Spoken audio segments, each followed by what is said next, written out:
The secure phone buzzed against my hip at 11:47 p.m. while I was 3 levels underground at the Pentagon, shoulder deep in classified server racks, trying to stop a coordinated cyber attack that was bleeding $45,000 per hour from our national defense systems. I pulled off my work gloves and checked the encrypted display. Wade Sherman, my supervisor at Advanced Defense Technologies, calling from his Arlington condo where he should be having dinner with his personal trainer girlfriend.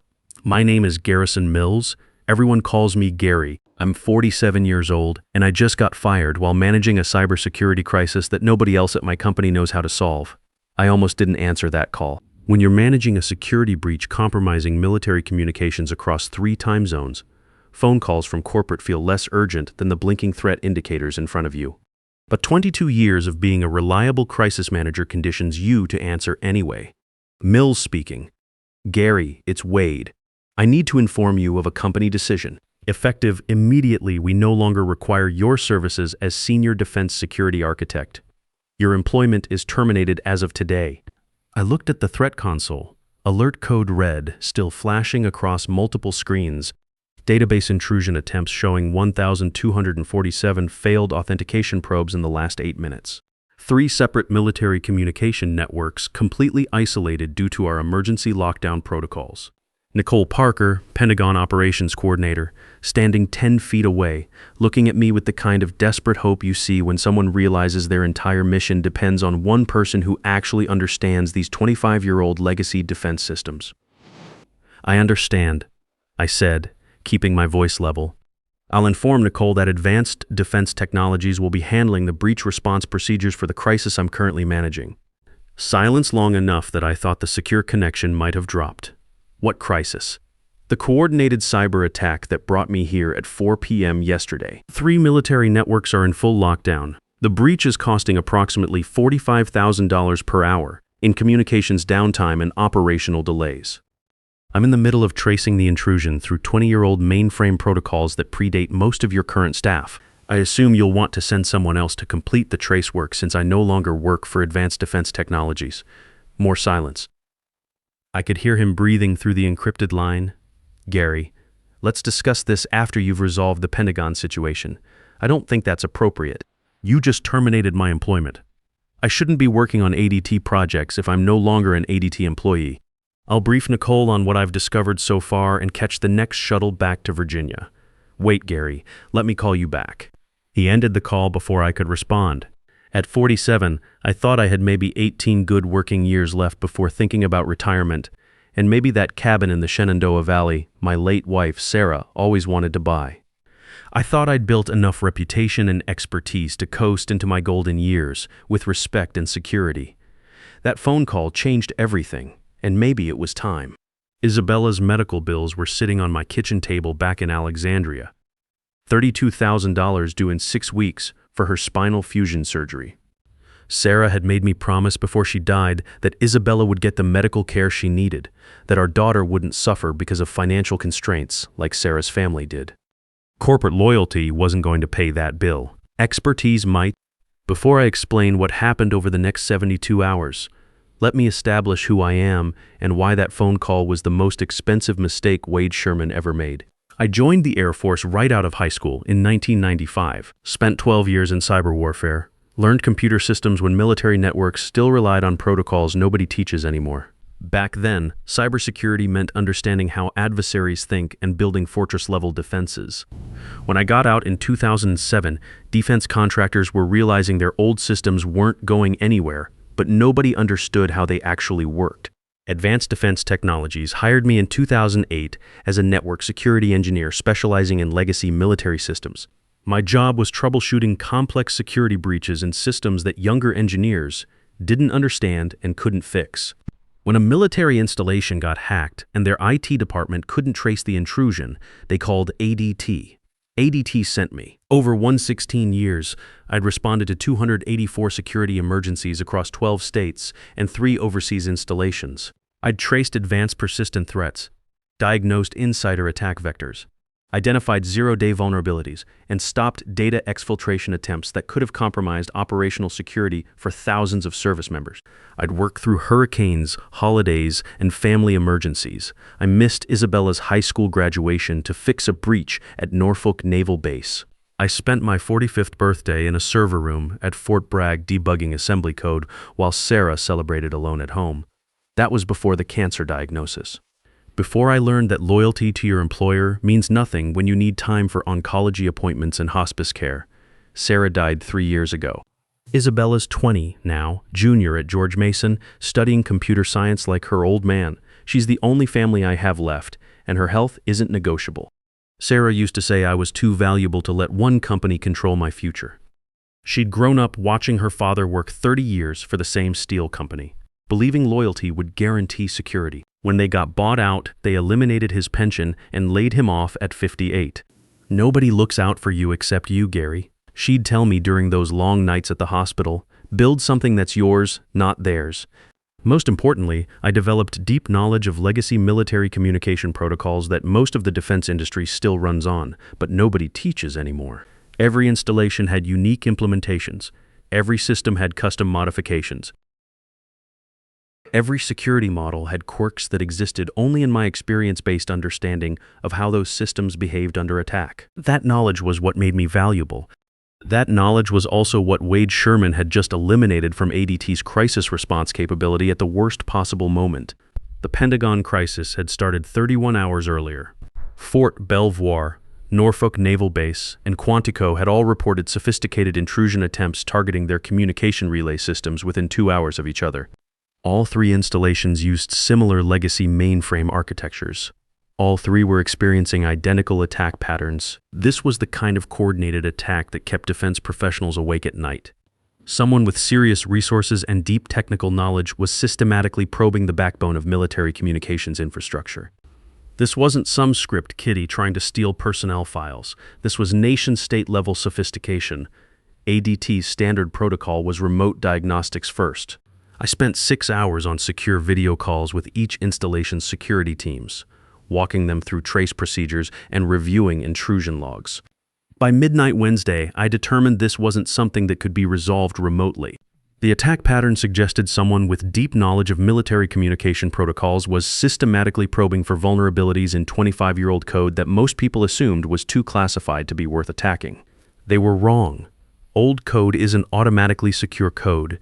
It's just code that nobody remembers how to fix when it breaks. I took the metro to Pentagon City Thursday morning, arriving at the secure entrance at 6 a.m. Nicole Parker met me at the security checkpoint. She looked like she hadn't slept in 3 days, which she probably hadn't. Mr. Mills, thank you for coming. We've been in communications lockdown for 26 hours. CENTCOM is asking why we can't secure our own systems. Because this attack pattern is targeting vulnerabilities that require hands-on mainframe access to properly trace. I need to examine the communication protocols directly.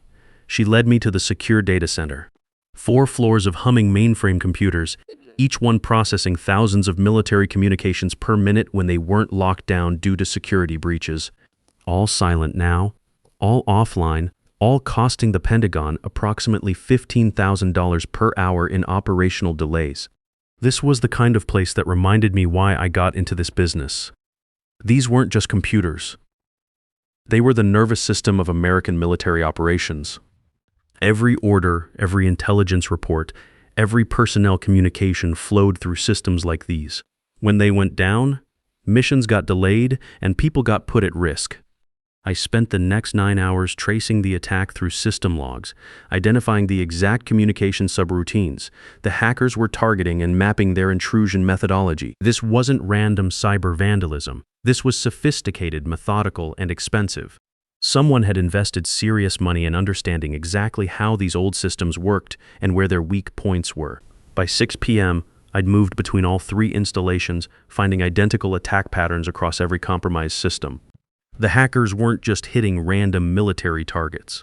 They were specifically targeting installations that still used legacy communication protocols I'd helped design back in the late 1990s when I was still learning this job. By 10:30 p.m. Thursday, I'd isolated the vulnerability. The hackers were exploiting a buffer overflow in legacy assembly code that handled encrypted military communications. The vulnerability existed in custom communication software that ADT had helped implement in 1999. I was part of the original development team. I was one of only 2 people who understood how that communication code worked. It's funny how technology works. We built these systems to last forever, and they did. But forever, in computer terms, means dealing with problems nobody anticipated 25 years later.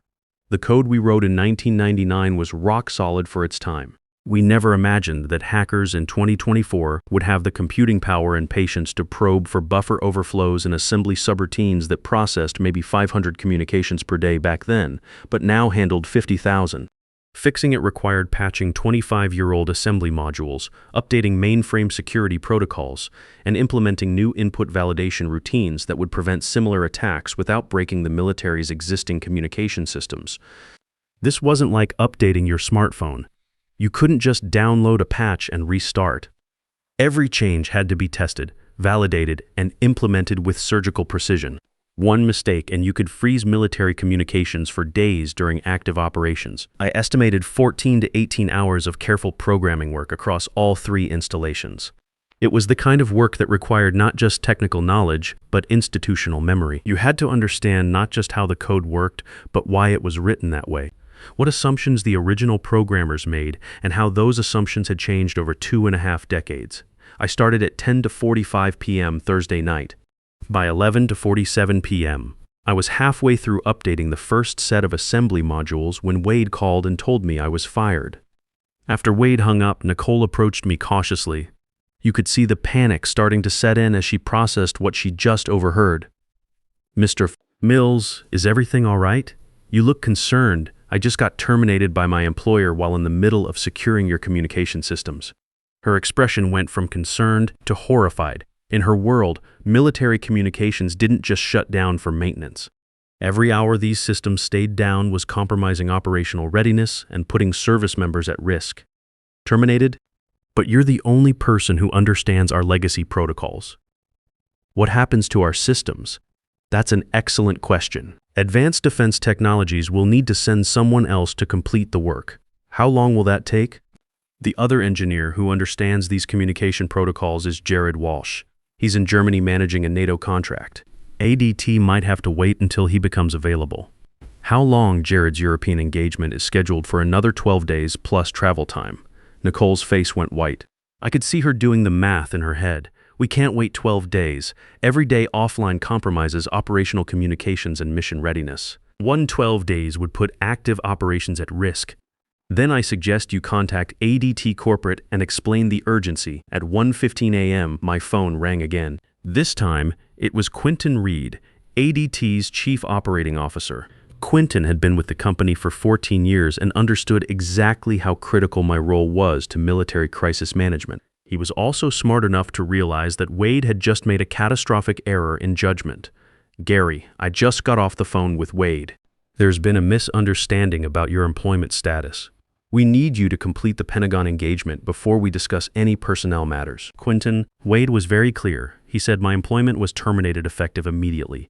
That's not a misunderstanding. That's termination." I could hear the desperation creeping into his voice. Quentin understood the implications in a way that Wade obviously didn't. This wasn't just about one disgruntled employee. This was about ADT's entire reputation in the military contracting industry. I understand this is confusing, but let's focus on resolving the communications crisis first. We can address your employment situation after you've secured the systems. I don't think that's appropriate. If I'm terminated, I shouldn't be working on ADT projects. If I'm not terminated, then Wade needs to call me back and clarify that he made an error. This is a critical national security situation. These communication systems are essential for military operations. We need you to complete the security patches. Then you need to clarify my employment status first. Am I an ADT employee or not? Long pause. I could hear Quentin thinking through the implications. If he said I was still employed, he'd be contradicting Wade's termination and creating internal political problems.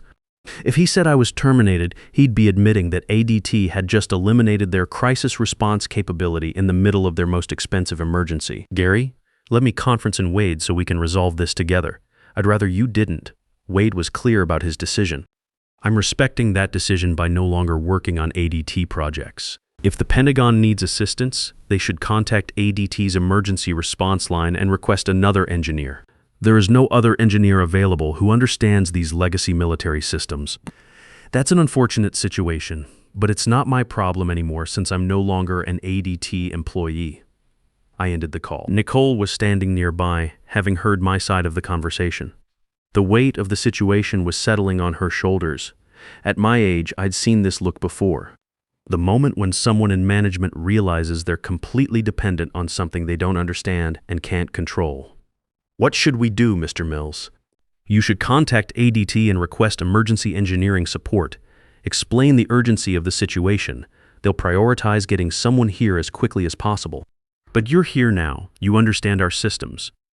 You were in the middle of fixing the vulnerability. Can't you just complete the work? I thought about that carefully. Back when I was younger, I'd finish the job regardless of company politics because it was the right thing to do. But I'd learned something important over 16 years in corporate America and 12 years in the Air Force. Honor has to go both ways.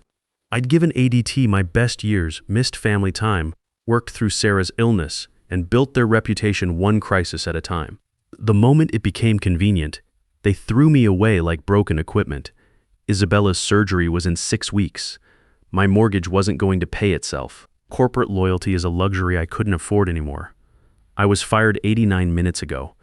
I can't ethically continue working on a project for a company that just terminated my employment.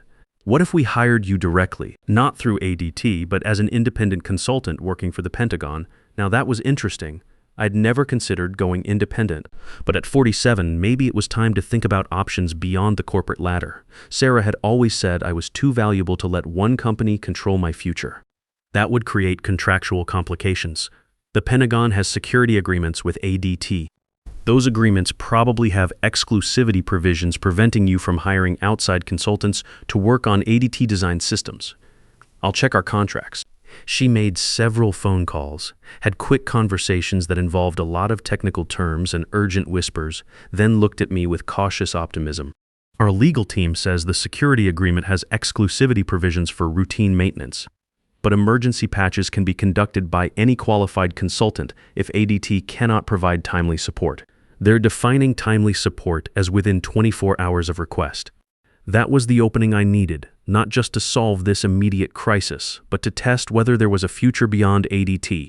At 47, I was too old to start over at another company, but maybe not too old to start working for myself. Have you formally requested emergency support from ADT? She sent an encrypted email to ADT's emergency response team, formally requesting immediate engineering support for the military communications breach and noting that the previous engineer was no longer available to complete the patchwork. She marked it urgent and requested response within 6 hours. At 3:45 a.m., we received a response from ADT's emergency coordinator that told us everything we needed to know about how this was going to play out. We acknowledge your request for emergency engineering support. Our senior security architects are currently committed to other client emergencies. We are working to identify available resources and will provide an estimated response timeline within 8 hours. 8 hours. In corporate speak, that meant they had no idea how to solve this problem without me, but they weren't ready to admit it yet. Quentin was probably spending his Friday morning calling every contractor and consultant he could find, trying to locate someone who understood military communication protocols well enough to not make the crisis worse. Nicole showed me the email with the kind of desperate expression you see on people who are watching their career go down in flames through no fault of their own. What does this mean? It means ADT doesn't have anyone available to send. Jared is in Germany and apparently nobody else at ADT has the expertise to handle military communication vulnerabilities. So we wait, unless you want to exercise your contract provision and hire an independent consultant.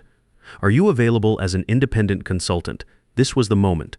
At 47, after 16 years of corporate life, I was being offered the chance to work for myself, to set my own rates, choose my own projects, and never again have to worry about some manager deciding my expertise was too expensive. Sarah had been right. This wasn't a crisis. It was an opportunity I could be. What would your rate structure look like? I thought about that carefully. Independent consulting rates for emergency cybersecurity work typically range from $150 to $250 per hour, depending on expertise level and urgency. I was at the top of the expertise scale, and this was definitely urgent, but more than that, I was the only person available who could solve this problem. That kind of scarcity has value. $180 per hour for emergency security work, minimum 24-hour engagement to ensure complete vulnerability patching and system validation. That's $4,320 total payment terms. 50% deposit before I resume work. Remaining 50% upon successful system restoration. Nicole didn't even blink. When your military communications are down and you're facing congressional hearings about national security failures, $4,320 for a solution starts looking like a bargain.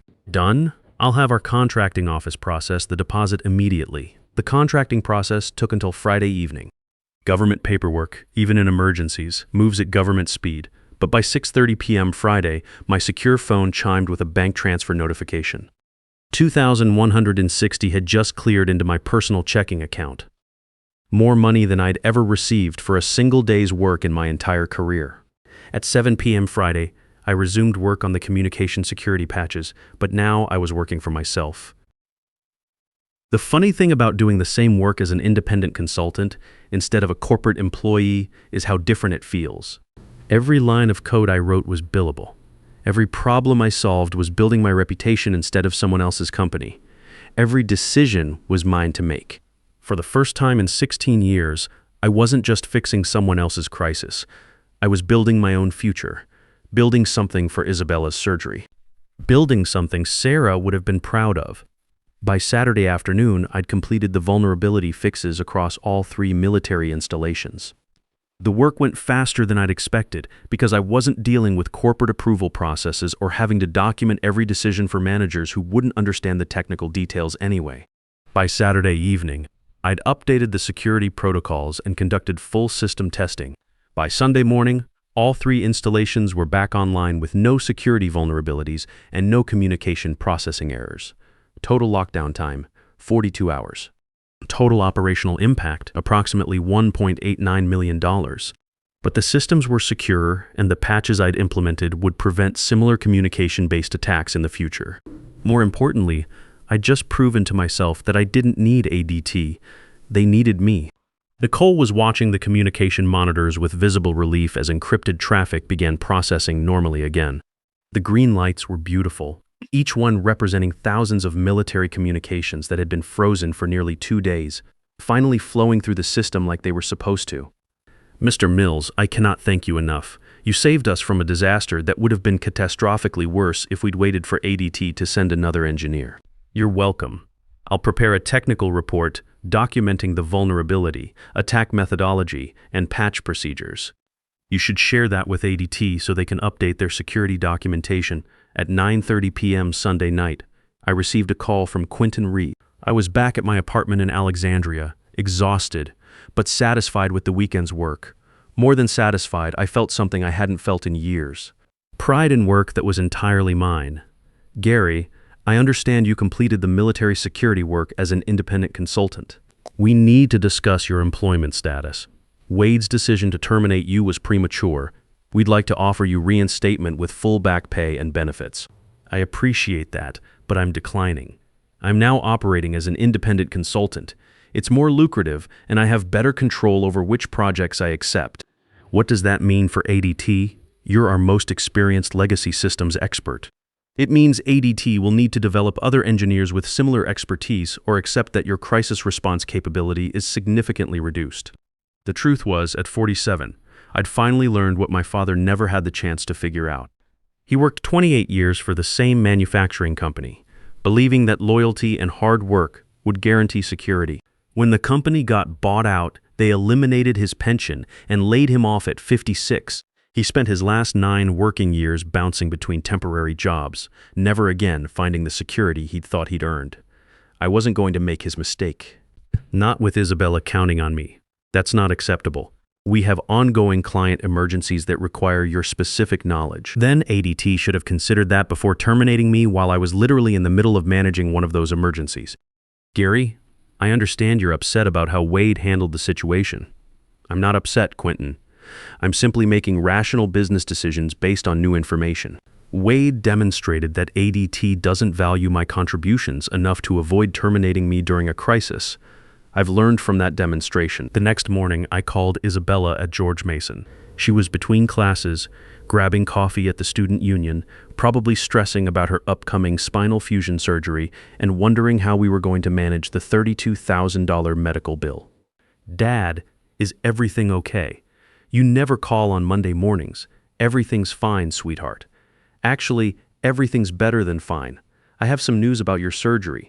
Her voice got tight, the way it always did when money came up. Isabella knew exactly how much her surgery cost, and exactly how hard I worked to pay for it. "What kind of news? The good kind. I just finished a consulting project that paid more in one weekend than I used to make in 2 months. Your surgery is covered, and you don't need to worry about payment plans or delayed treatment." Silence for a moment, then I heard her voice crack slightly. "Dad, what happened? You sound different." "I got fired Thursday night while I was fixing a Pentagon security breach that was costing the military $45,000 per hour." "Oh no, Dad. I'm so sorry. Do you need me to come home? I can take a semester off, get a job." "No, Isabella. That's exactly what you're not going to do, because getting fired turned out to be the best thing that could have happened to my career." I told her about the independent consulting work, about the Pentagon contract, about the other opportunities that were already starting to come in. I told her about the freedom of working for myself, setting my own rates, choosing projects that mattered. You know what your mother used to say? Nobody looks out for you except you. It took me 16 years to understand what she meant. Mom would be proud of you, Dad. She always said you were too valuable to work for just one company. That's exactly what she said. I should have listened sooner. Over the next 8 weeks, I received 7 emergency calls from military installations and defense contractors experiencing security crises. Each call followed the same pattern: sophisticated attack on legacy systems. ADT couldn't respond quickly enough. Could I help as an independent consultant? I helped all 7 clients. Total consulting revenue, $45,000 for 8 weeks of work. That was more than I'd made in the previous 8 months at ADT. Word spreads fast in the defense security industry. By October, I was receiving calls from installations that had never worked with ADT, asking if I was available for security audits and ongoing vulnerability consulting. These weren't emergency calls. They were military facilities that wanted to prevent emergencies by having someone who understood their legacy systems before problems occurred. By December, I had 5 long-term consulting contracts with defense installations who wanted guaranteed access to my communication expertise when they needed it. Combined retainer revenue, $8,500 monthly, approximately $102,000 annually, plus additional project fees. In January, ADT formally offered me a consulting arrangement, $180 per hour for active security work, $1,800 monthly retainer for availability and consultation, 12-month contract renewable at my discretion. I accepted because it was guaranteed revenue, and ADT represented one of the most reliable sources of emergency work. Wade Sherman lasted until March. The board terminated him after they calculated that his decision to fire me during the Pentagon crisis had cost ADT approximately $280,000 in lost client contracts, emergency recovery costs, and consulting fees they were now paying me instead of employing me directly. The irony wasn't lost on me. They were now paying me more in 6 months than they'd paid me in 2 years as an employee. Isabella's surgery was scheduled for April. Total cost, $30,000. Paid in full, no financing, no stress. When she called to thank me after the procedure, her voice was strong for the first time in months. "Dad, I can actually stand up straight. You gave me my life back. That's what parents are supposed to do, sweetheart. Take care of their children." At 47, I thought my career was winding down. Instead, it was just getting started. Here's what I learned from the entire experience. The most dangerous employee to fire isn't the one who complains about salary or threatens to quit. It's the one who's literally in the middle of solving a crisis that nobody else knows how to solve when you decide they're expendable. Because when you fire that person, you don't just lose their future contributions, you lose their ability to prevent the immediate disaster that's happening right now. And you discover that replacing specialized expertise during an emergency is impossible. Wade wanted to reduce headcount and eliminate what he saw as an expensive senior engineer. He got exactly what he wanted. I was eliminated, but my expertise wasn't eliminated. It just got a lot more expensive. Sometimes the best revenge isn't proving people wrong. It's letting them experience the full cost of being right about what they wanted. Wade wanted me gone. I was gone. Then he got to explain to his executives why the company's most critical client crisis was costing an additional $180 per hour, because the engineer who could fix it was no longer employed. At 47, I finally learned what my father never had the chance to figure out. Your value isn't determined by what one company is willing to pay you. It's determined by what the market will pay for what you know how to do, and sometimes the market values that knowledge a lot more than your employer ever did. Getting fired at 47 wasn't the end of my career. It was the beginning of my independence. Sometimes getting everything you never asked for teaches you more about your worth than getting everything you thought you wanted.